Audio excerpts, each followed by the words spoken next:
नर्मदा के पावन तट पर आयोजित केसरिया महोत्सव ने एक ऐतिहासिक पल को साकार किया, जब युवा गुरु अभिषेक सिंह जी के संकल्प के अनुरूप 1008 मातृ शक्तियों का भव्य सम्मान किया गया। इस शुभ अवसर पर मध्य प्रदेश के विभिन्न जिलों से मातृ शक्तियाँ गौरी घाट पर एकत्रित हुई, जहां वात्सल्य सेवा धाम द्वारा इस आयोजन को भव्यता के साथ संपन्न किया गया। गौरी घाट पर आयोजित इस महोत्सव में नर्मदा परिक्रमा पथ की मांग पूरी होने की घोषणा ने श्रद्धालुओं को उत्साह से भर दिया। इस महत्वपूर्ण उपलब्धि के लिए गुरुजी अभिषेक सिंह ने सभी भक्तों और प्रशासन को धन्यवाद दिया। महोत्सव के दौरान मध्य प्रदेश की सबसे ऊंची धर्म ध्वजा फहराई गई, जिसने पूरे क्षेत्र को आध्यात्मिक ऊर्जा से भर दिया। इसके अतिरिक्त वात्सल्य सेवा धाम के शिष्य मंडल ने इस आयोजन को सफल बनाने में महत्वपूर्ण भूमिका निभाई। गौरी घाट पर नर्मदा की गोद में ये आयोजन सिर्फ आस्था का प्रतीक नहीं, बल्कि सामाजिक सरोकार का मंच भी बना। अभिषेक सिंह गुरुजी ने नर्मदा पर हो रहे अवैध उत्खनन के खिलाफ भी अपनी आवाज बुलंद की और सभी श्रद्धालुओं से इस पवित्र नदी के संरक्षण हेतु एकजुट होने का आह्वान किया। आप सभी देख सकते हैं कितने सुंदर तरीके से मातृशक्ति के पूजन का कार्यक्रम चल रहा है। मातृशक्तियों को माल पहनाकर उनका सम्मान किया जा रहा है, उनका पूजन किया जा रहा है। पूज्य गुरुजी के कर कमलों द्वारा, पूज्य गुरुजी के कर कमलों से हमारे मातृशक्ति को भेंट प्रेषित की जा रही है।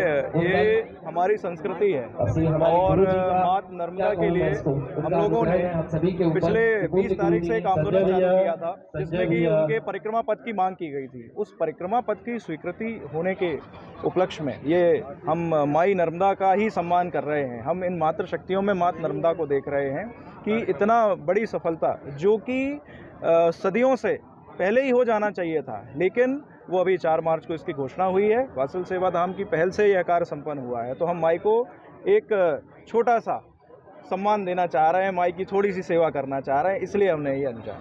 अवैध रेत उत्खनन के खिलाफ भी आपने आवाज़ बुलंद की।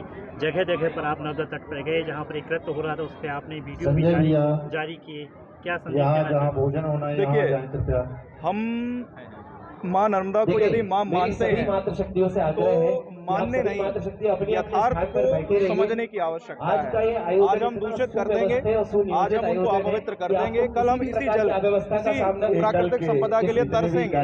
इसलिए सबको एकत्रित होने की आवश्यकता है, जन जागरूकता की आवश्यकता है, ध्यान रखने की आवश्यकता है कि माई नर्मदा को किसी भी तौर पर हम अपवित्र ना करें, उत्खनन ना करें, अधिक से अधिक उनके संरक्षण का काम करें, उनकी सहायक नदियों के भी संरक्षण का काम करें। के परम पूज्य गुरुजी अभिषेक जी की प्रेरणा से हम लोगों ने पिछले कुछ दिनों में नर्मदा संरक्षण के लिए अनेकों काम किए, जिसके तारतम्य में हमने मध्य प्रदेश शासन को ज्ञापन दिया कि नर्मदा परिक्रमा वासियों के लिए नर्मदा परिक्रमा पथ बनना चाहिए। जिस तरीके से श्राइन बोर्ड होते हैं, उस तरीके से परिक्रमा वासियों के लिए बोर्ड बनना चाहिए।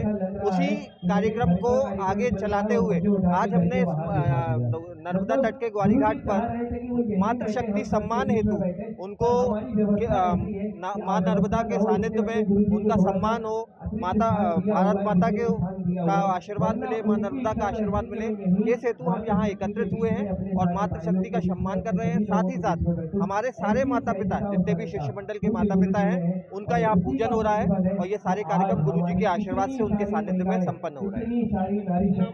अश्वनी नायक, अधिवक्ता। रखा गया 1008 मातृ शक्तियों का सम्मान किया गया है। किस तरह से आपने पूरा आयोजन तैयार किया था?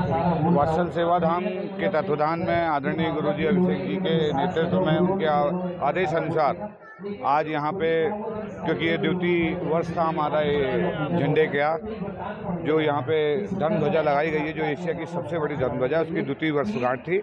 उसके उपलक्ष्य में आज मातृ शक्ति का 1008 महिलाओं का भोजन, प्रसाद और वस्त्र उनको हम लोग ने भेंट किया है। तदुपरांत शाम को यहाँ पर होली का रंगारंग कार्यक्रम का आयोजन है। बहुत से कलाकार जो शहर के बाहर के भी हैं वो भी आ रहे हैं। सबके प्रेम, सबके स्नेह और सबके साथ से आज ये कार्यक्रम सफल होने जा रहा है। इसके लिए हम संस्कारधानी के प्रत्येक वासियों को बहुत बहुत आभार व्यक्त करते हैं। मैं अनुराग अग्रवाल। बता दें कि संपूर्ण मध्य प्रदेश में अभिषेक सिंह गुरुजी के लाखों शिष्य हैं, जो धर्म आध्यात्म के क्षेत्र में गुरुजी के साथ कंधे से कंधा मिलाकर आगे बढ़ते जा रहे हैं।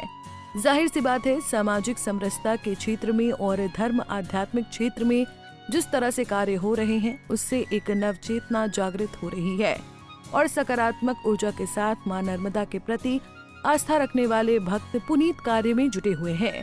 पंजाब केसरी के लिए जबलपुर से विवेक तिवारी की रिपोर्ट।